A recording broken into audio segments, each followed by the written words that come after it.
Let me ask you a question. Have you made any mistakes in your investment career? Well, if you are an investor, you almost certainly have made mistakes because nobody starts out as a great investor. Property investment is a learned skill. And today I'm going to share with you one of the biggest mistakes I made, a mistake I made really early on in my investment career that is an indisputable proof that I began life as an investment sucker because I was taken in by a spruiker.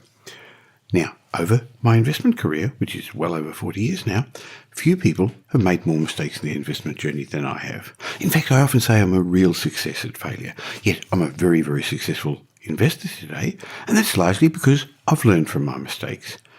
So I hope you're going to learn something from my mistake, my big mistake, as I share with you today the early blunder that I made. That investment, where I lost all my money, was the first of many learning fees I've paid to the market over the years. As I say, I've made lots of mistakes and paid lots of learning fees during my journey. However, I'm keen to tell you my story because even though it was way back in the 1970s, the same thing is still happening today. Unfortunately, there are some sharks out there who are after you. So I bet you're going to learn something. And I'm going to expose a few things about my past. Having said that, I'm also going to have a chat with regular guest Pete Wargent about 3 demographic trends you need to understand to become a property investor. And I've got a great mindset message for you as well. So lots to learn about today. Welcome to this episode of the Michael Yardney podcast. Welcome to the Michael Yardney podcast, where twice each week you will learn a number of new ideas regarding success, property investment and money in around 30 minutes. Our show is brought to you by Metropole, who specialise in helping you grow, protect and pass on your wealth through strategic property and wealth advice. Now here's your host, Michael Yardney, Australia's most trusted property commentator who has once again been voted Australia's leading property investment advisor. That's the 5th time he's won a similar award in the last 7 years.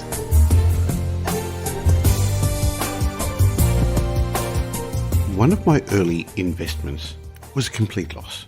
And so today I'd like to share the story of my worst investment loss ever. Now, I know it doesn't make for ego-pleasing conversation from somebody who's meant to be an investment expert, but it's the truth. However, I'm keen to tell you the story of how I lost 100% of my invested capital many years ago. This was way back in the 1970s, and I want to share with you the investment mistakes I made that created this disastrous result. But first, I want to explain to you the 2 main reasons I'm sharing this story. Firstly, losing investments can make great teachers. You're not only going to learn from the investment mistakes you make, but you can also learn from others' investment errors so that you won't make the same mistakes yourself. Most property investors pay the market a huge learning fee in the way of mistakes. Studies show that around 50% of those who get into property investment sell up in the first 5 years. Clearly, they've done something wrong. And a lot of those who stay in property investment never get the financial freedom they deserve. They never get past their first or second property, so they're making mistakes. So why not learn how to avoid their common mistakes? The second reason I want to share this story is to explain to you that losses are a natural and normal result of making investment decisions. So don't be hard on yourself when things don't go as planned, because the key to long-term success is what you do when these things do go wrong, what happens, the lessons you learn from your mistakes so you don't repeat them. The problem is many investors just seem to keep repeating the same bad investment behaviours. So here's the story of my big investment mistake when I lost 100% of my investment capital. Now, okay, go ahead, you can laugh at my foolishness. Yeah, I should have even known better then. You see, I'd already owned a couple of investment properties at the time, but I was in a hurry to get rich quick. Interestingly, I guess this story is good evidence that I wasn't born a great investor. It's evidence that investment's a learned skill, and I hope the lessons contained in it are going to help you avoid the mistakes I made. You see, I was offered the opportunity of investing in a gold mine. In fact, one of my friends, Brian, had invested the vast sum of $5,000. Now remember, that was back in the 1970s, and $5,000 was a lot of money then. He invested that into a venture that was going to resurrect an old, disused gold mine in Wedderburn near Ballarat in Victoria. Of course, my initial reaction was to tell him how silly he was, how he's going to lose his money. But Brian asked me to speak to the promoter, explaining that he told a compelling story. So I did. And I still remember the story well. I can picture it in my mind's eye, how a man called Terry came to our home on a Sunday morning and described how, with the price of gold now having risen and the new technology they had available, it was now viable to open up an old, disused mine near Ballarat, where the gold rush was way back in the 1800s. And he had budgets and profit projections and diagrams and plans. But things changed. Things changed when he pulled out of his pocket a shiny gold nugget and he placed it in my hand. I don't think I'd ever seen gold before. I'd never held gold before. And he then told me a compelling story of how I could double my money quickly investing in his company. It was called Asian Pacific Mining Corporation. Boy, was that an impressive name to me at the time. And he told me how I was going to make money quickly and then receive dividends for years. And my greed glands began working overtime as I swallowed his story. Hook, line and sinker. The end result was I invested $5,000 of my money. And of course I lost it all. Now, just to put things in perspective, in those days, the family car was the Holden Kingswood, and that cost around $2,000. So $5,000 was a lot of money in those days. What happened was that my money and that of all the other investors was squandered by Terry into frivolous startup costs. I think he even bought or hired a helicopter, I can't remember, but it all went away and there was nothing left to invest in the mines. Looking back, my investment decision was one big mistake from the beginning. So here are a few of the more obvious mistakes I made with this investment. First of all, I gave my money to a virtual stranger without doing due diligence. Sure, my friend Brian and a few other friends had already invested with him, but I didn't really look at the so-called opportunity enough. Of course, it was much harder in those days. There wasn't the internet to do research on. The second mistake I made was I invested in something I just didn't understand. I bought the story rather than the investment fundamentals. Another mistake was I guess I was lured by the opportunity of making quick money. I guess what happened really was I was speculating, not investing, and I risked money at that stage I couldn't afford to lose. Another mistake was I just didn't have an investment strategy. I just wanted to get rich quick. Now, I learned many lessons from this experience, including, first of all, not everything that glistens is gold. Number two, sometimes your best investments are the ones you don't make. I know since then I've actually learned to say no to more opportunities that come up than yes, and I've made more money by saying no to them. Another lesson, an important lesson, is don't invest in anything you don't understand. I knew nothing about gold mining, so really I was speculating, I wasn't investing. I had no competitive advantage. There was no mathematical expectation to my investment strategy. Another lesson, and it took me years to learn this one, was that one of the worst things that can happen to an investor is to get it right first time. I thought I was smarter than I was, when in reality, my investment success up to that point was because of a rising market, a boom that made me look smarter than I was. So over the years, I learned don't become overconfident because the market's soon going to humble you. And another lesson was I didn't really understand the incentives that this so-called advisor had, because really he had a vested interest and that created biases in the recommendations he made to me. Now, I could add lots more mistakes to this list, but I think you get the point. Looking back, one other mistake I should mention that occurred after the event was blaming outside factors for my investment failure rather than evaluating what really happened and owning up to my own failures. You see, the mistake then was a big blow to my ego. I had to explain the loss to my then wife. It was embarrassing, but it provided me the opportunity to learn some great lessons. So my question to you is, how many of the above mistakes, the ones I just mentioned, are you making? How much are your investment mistakes costing you? One of the key factors that has led to my investment success is that I always try and learn from my mistakes. In my early years of investing, I tried to constantly improve my skills by studying any loss that I'd made or examining any property that didn't perform as well as it should have. I wanted to understand what was wrong with my strategy, and then I set up disciplines to ensure I didn't make the same mistake again. And this has led to my now proven time-tested investment strategies that take the emotion out of the investing.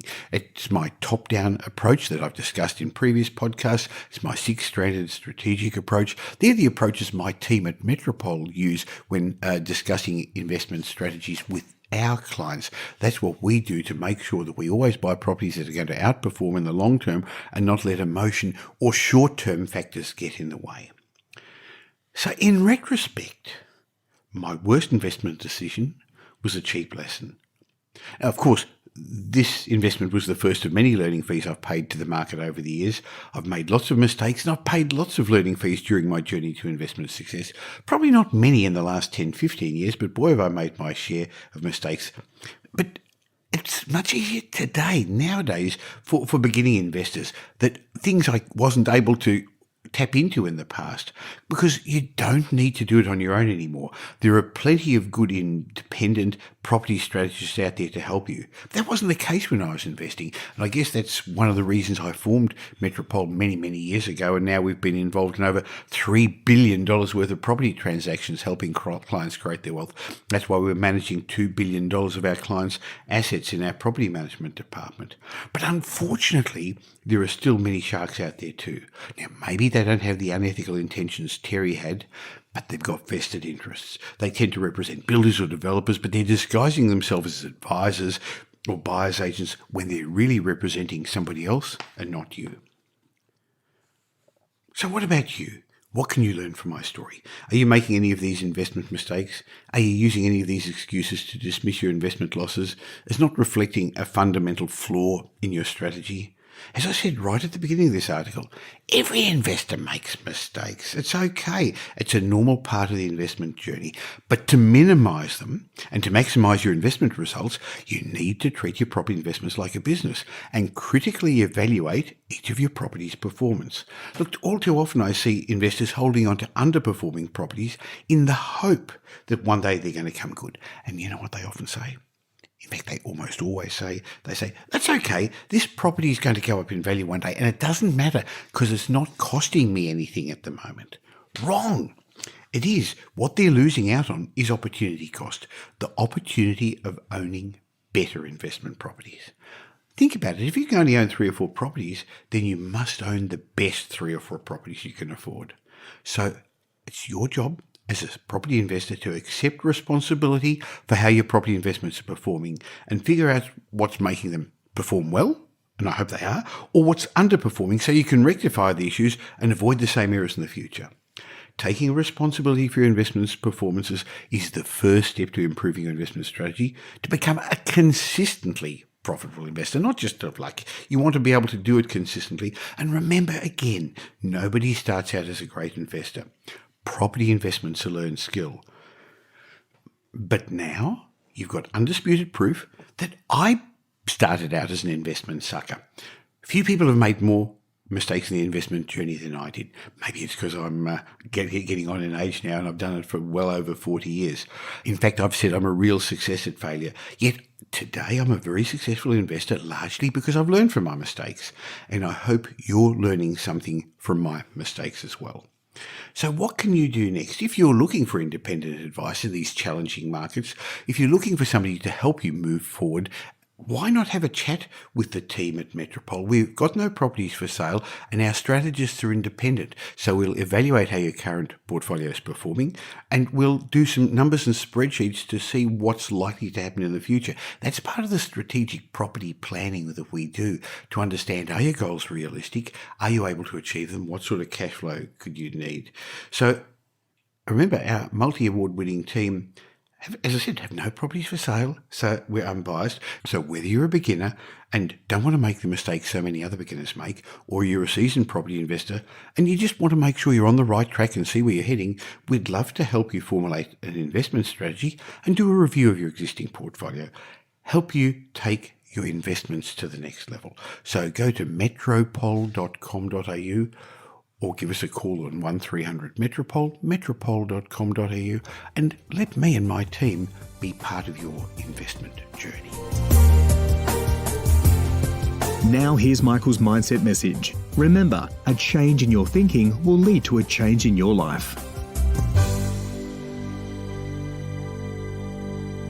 my mindset message this week, I'd like to share with you 5 questions that could change your life.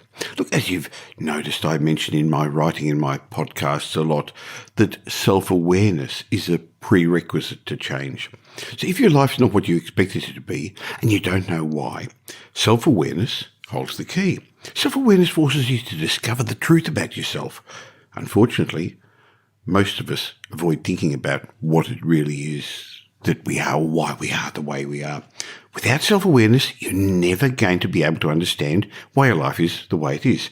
So I wanted to share with you some ideas that may confront you, inner demons, things that are holding you back. So I've devised 5 questions to ask yourself that'll help you better understand why you are where you are. The first question is, who are my mentors? Mentors are the fast track to success. Those who seek out and find mentors to help them learn, help them grow, help them do what they need to do, they're the ones that excel. Those who don't, flounder. Now, have you ever sought out a mentor? Do you have any mentors right now? Now, some of you are saying, yes, I'm part of Michael Yardney's mentorship program, or I've joined other mentors, or I'm part of a mastermind. And others of you are probably saying, no, I don't have any at the moment. But the answer is you do. You don't necessarily recognize it, but the mentors are the people that you hang around with, that you learn habits from. So yes, you have got mentors. Choose them really, really carefully. The second question you should ask yourself is, do I have any toxic relationships? Because toxic people drag you down.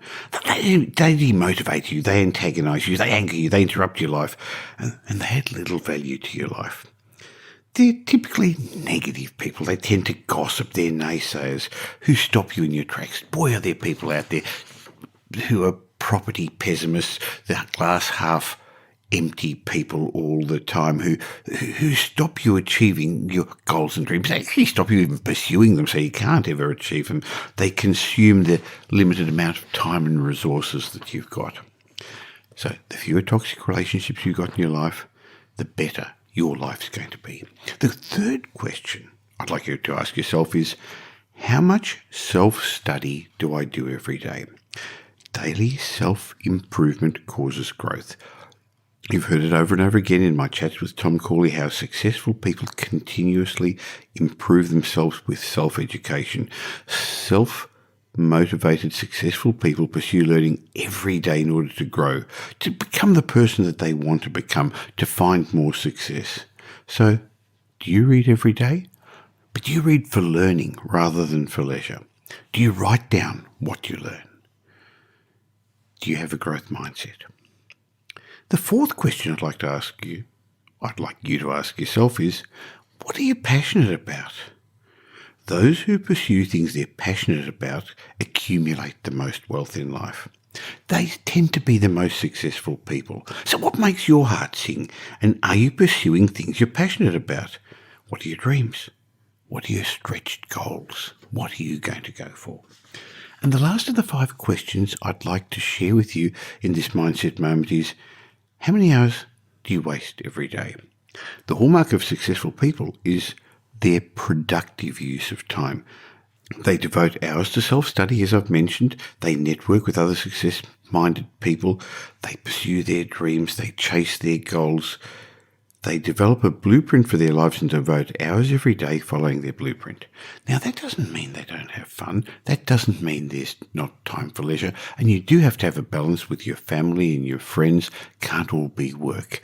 But if you're not where you want to be in life at present, just ask yourself those 5 questions. Who are my mentors? Do I have any toxic relationships pulling me down? How much do I study every day? How much do I read every day? What am I passionate about? And the big one is, how many hours do I waste every day? Now, if you've got an iPhone, there's that screen time app that every week comes and tells you how much time you're spending on your phone and where. That's very telling, isn't it? I hope you got something out of this mindset message this week.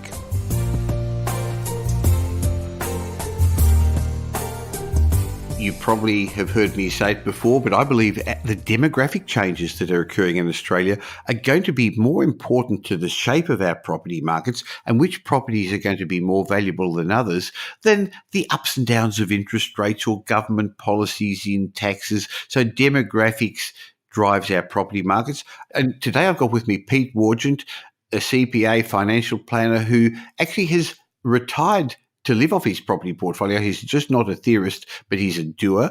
And I see him as a bit of a futurist because I know his views of what's going to happen in Australia moving forward are very well recognised by the media. So welcome, Pete. Hi, Michael. It's good to be back on. Now, Pete, what do you think will be some of the major influences that are going to shape the property markets of Australia moving forward? Well, I think, as always, demographics is destiny. And I think the number one trend over the past couple of decades, really, has just been the growth of technology. And it's changing the way that we live, it's changing the way that we work, and it's changing the way that we earn money and build wealth as well. So I think if there are lots of smaller drivers, of course, but that is the number one big change in the economy for me. Well, we understand that property is a game of finance and therefore people who can afford to pay more for their homes. We tend to think as investors, but basically it's homeowners that drive the markets. So people who can afford to pay more will often spend more, upgrade, build their bigger houses or renovate properties. So I like looking for areas that are gentrifying and areas where wages growth is growing higher or disposable income is growing higher, which is I guess, a byproduct of wages growth than the average for the state. But it seems like some jobs are going to disappear. In fact, I've heard studies suggesting that 30, even 40% of the jobs currently available in Australia won't be around in 2030. Yeah, certainly in their current form. And that's what, I mean, people have warned about this for decades. It's the rise of automation and technology. It makes some jobs obsolete or it sends them offshore. So car manufacturing is a good example. In Australia, we used to make cars here. Now it's done elsewhere because it's cheaper. So that will continue. And it could well gather pace as well. But one of the positive things about capitalism is that it always creates new things for us to do and new jobs. So it's not necessarily a doomsday scenario, but you might find the wages growth that we were formerly used to of 5 or 10%. On average now we're seeing wages growth much lower, but instead we're seeing this concentration of wealth. And I think it's partly due to technology. It's also accentuated in Australia because we don't have punitive death duties. So where I'm from in Britain, 40% of your money goes straight to the government when you die, but not so in Australia. So we tend to find that the more affluent areas are becoming more and more exclusive. So when I was saying the jobs are going to disappear, I agree with you. I don't think there's going to be a 30-40% unemployment rate. Just have a look at what happened in Victoria, where, as you correctly say, the car manufacturing industry disappeared. And there were pundits out there saying that it was going to create recession in Victoria and our property markets in Geelong and were going to be decimated. In fact, it's been one of the strongest property markets in Australia when the rest of Australia had a downturn. So people will be redeployed and find other jobs. But as you say, those jobs won't necessarily be as highly paid. So I think fewer people will be doing the same sort of jobs. But this will affect what people can afford to pay. So with fewer higher paying jobs, it's likely that the outlying areas and the working class areas, and this is not a judge of people, but it really is just a sign of their income, it's going to be harder to see strong property price growth there if people aren't having higher wages, Pete. No, and in fact, in many areas, certainly in Sydney, and you would know better than me, but presumably in Victoria and Melbourne as well, prices in some of those lower socio-demographic areas actually got ahead of themselves in the period of low interest rates driven by investors. But you take away the investor demand, as we saw in the past couple of years, probably some quite painful correction there. But if you want sustainable property price growth and outperformance, well, it has to come from higher wealth and higher earnings over time. So that's why you always recommend looking for those outperforming areas where there's a scarcity of land and it's close to the highest paying jobs, which I believe in the future will be more driven by the big tech companies. That's what we've seen in the US, and I'm pretty sure it'll be the same in Australia too.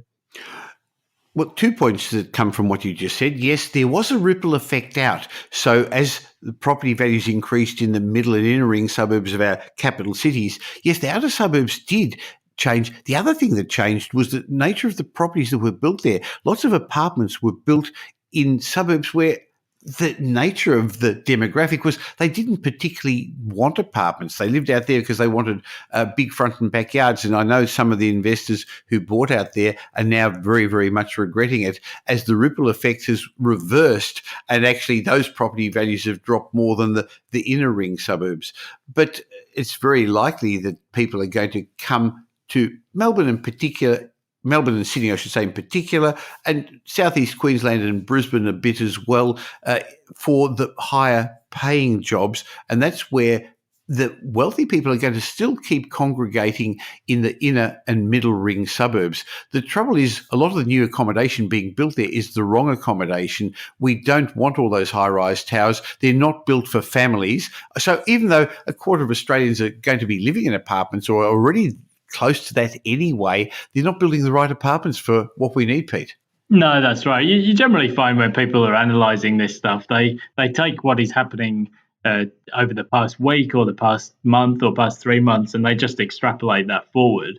But as you know, property markets over any meaningful period of time are always driven by supply and demand. So what you really want to invest in is stuff that is scarce, so either more medium density or family appropriate property or accommodation, and in particular in those areas, striking distance to the city, 10, 12 minutes. Those are the kind of areas that will outperform over time. It's just that we've had a tricky year or two because access to credit has been so much tighter than it was.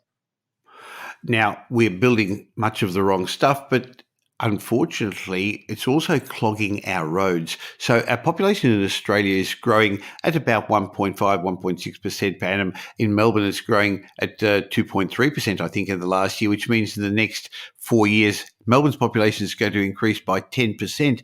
Where are we going to put 10% more cars in Melbourne, 10% more cars in Sydney, Brisbane over the next 5 or 6 years, in Melbourne in the next 4 years? So transport and infrastructure is going to be an issue.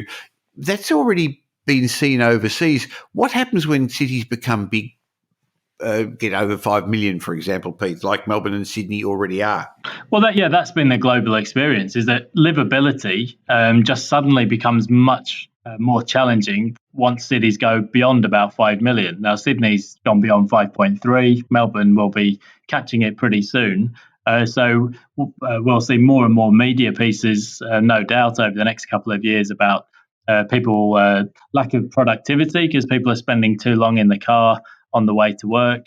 We'll see demand for housing will shift quite quickly, I think, towards areas with better public transport, particularly train, because people will eventually don't want to be spending 2 or 3 hours a day in the car. So I think that'll be a big change for the property market. Now, Brisbane is a lot further behind on that curve, but if you get out of work too late and get stuck in the rush hour, it can cost you, a very long period of time to get home because everybody still drives everywhere in Brisbane. Yes, they do, but it gives them a really good chance to listen to the Michael Yardney podcast. Having said that, a while ago, every location in Australia, every property was ranked by an organisation called WalkScore, and you can go to walkscore.com.au and you'll actually be able to see locations ranked by WalkScore from 100 being very walkable to at the other end being not walkable. Now, if you happen to walkable, meaning how easy it is to access various amenities, and you can actually see they've got a little map there showing you how long it takes to get to various places. Now, some people choose to live in non-walkable locations, so they actually want to live in regional Australia. They want to have a little bit of isolation. They want to be able to ride their horses or walk their dogs, and there's no issue with that. But for more and more of us, we're going to want proximity to amenities, and it's been shown that there's a number of health benefits from doing that, and there's actually been increased property values in properties which have got a better walk score. And I know in England, back where you originally came from, proximity to the tube made a big difference in the increasing value of properties. Yes, certainly did, and for rentals as well, actually. So in regional areas, not so much. People still drive in regional areas in Britain, but yeah, years ago in London, people just gave up on the idea of car ownership or driving everywhere, and everybody wants to be near a tube station. So that's the way, particularly Sydney and Melbourne are heading. People will they will live close to their work, ideally, and if they've got a train connection, that will be particularly good. And I'm just looking at some of those commercial property trends that we've seen just in the past couple of years. So Amazon is going to put its head office in at Market Street in Sydney. Google is hoovering up most of Pyrmont at the moment with its commercial space. We've already seen Apple, of course, in Sydney CBD, and there'll be similar trends in Melbourne as well. So those are the kind of areas where the real high earning and high wealth concentrations will be. So people will just want to be within a striking distance or walking distance in some cases of some of those areas. Well, another trend clearly is that more of us are trading our backyards for balconies or courtyards, and we're going to be spending more time in the cafes, in the restaurants, rather than entertaining at home like we used to years ago as well. And the fact that more Australians are living on their own, 22% of Australians apparently currently are living on their own, but they want the opportunity to stroll down to their favourite cafe or have a meal. So when looking at buying your next investment, or in fact, even your next home, I think considering proximity to amenities is going to be more and more important. And walk score is one of the things that most people don't actually check on or click on, but it's a free report that you can get. It's just one of the many things you've got to put in the mix, Pete. Yeah, that's right. I mean, look at a suburb like, I don't know, just to pick one example, somewhere like Surrey Hills in Sydney. Some years ago, it was a bit rough around the edges in parts. Look at it now. It's got everything you need. Got light rail coming close to the city. There's a real limit on the amount of rental stock. So vacancies are always very, very low.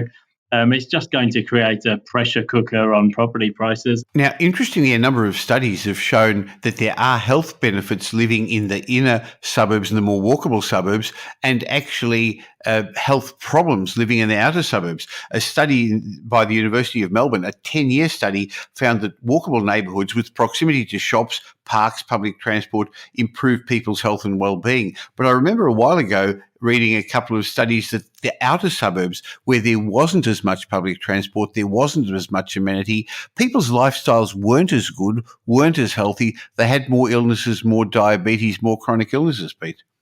Yeah, I mean, I'm a skeptic when it comes to surveys, and I suppose you might say, well, to some extent, that's probably to do with the demographic mix. So you often find that wealthier or higher paid people are maybe more health conscious. I mean, I used to live in Pyrmont myself for many years, and you can easily fall into that lifestyle of eating takeaway food. But I mean, look at it these days. I mean, you've got farmers markets, you've got vegan restaurants, you've got the gym on your doorstep, and you can walk to work. So there's lots going for it. Fantastic. So, some interesting changes moving ahead. It's important to take demographics into account when you're looking for your next investment property. So, as Pete said right at the beginning, demographics drives our markets. Now, Pete, I love reading your blogs. You've got lots of information, regular graphs. Every day you come up with something clever. If people want to find out more about your blogs, your content, or your coaching program, how do they find out about you? Well, my daily blog, you can see at Pete Wargent Blogspot. So that's petewargent.blogspot.com. And if you're interested in my coaching program, it's gonextlevelwealth.com.au. And there's loads of free content there for you. There is lots of good stuff and lots of good short videos as well. Thanks for being on the Michael Yardney podcast once again, Pete. Pleasure. It's always good fun. Well, I hope you learned lots in today's show. It was interesting just thinking back all those years ago, how silly I was. Fortunately, I don't make too many mistakes, not in my investments anyway, but I still do it obviously in other areas of my life. And great to speak with Pete Wargent. Now, if you got some benefit from this, if you learned something about it, if it's going to help you in the future, please share the experience with others. I'm trying to help as many people as possible become more financially fluent. And at the bottom of every podcast app, there's a share button. Tell somebody about it. And it's also great when you leave reviews. I read them out, and when yours is read out, like I'm going to do for Chester Box, who left me a review on Apple Podcasts, and you email me at michael@metropole.com.au, I'd love to gift you one of my books as a way of saying thank you. And Chester Box wrote, 3 weeks ago I found this podcast and I've been listening to this every day. As someone who's looking for guidance and advice on how to become wealthy and fulfilled, the Michael Yardney podcast is the real deal. The information is incredibly rich and inspiring. Listening to him makes it easy to believe that I can reach my goals too. And the answer, Chester Box, is you can, because if others have been able to achieve something, so can you. What we're talking about with money, wealth, finance are learned skills. And we learn some rich habits and poor habits from our parents and our early mentors in life. And I'm trying to undo some of that and teach you some good stuff. So stay on track, keep listening, and keep me up to date with how you're going. Similarly, if you'd like to learn more yourself, why not subscribe to propertyupdate.com.au, my daily newsletter, where a whole heap of experts teach you about property, money, finance, tax and success. And twice a week I'll be back with new episodes of the Michael Yardney podcast. In the meantime, have a great week. Make it a great week. Thanks for listening to this episode of the Michael Yardney podcast, which was brought to you by Metropole, who help their clients grow, protect and pass on their wealth through strategic property and wealth advice. If you like what you heard and don't already subscribe, you'll find us on iTunes or on your favourite Android app as the Michael Yardney podcast. Watch out for our next show, which comes to you twice a week, and you'll learn some new ideas about property investment, success and money in around 30 minutes.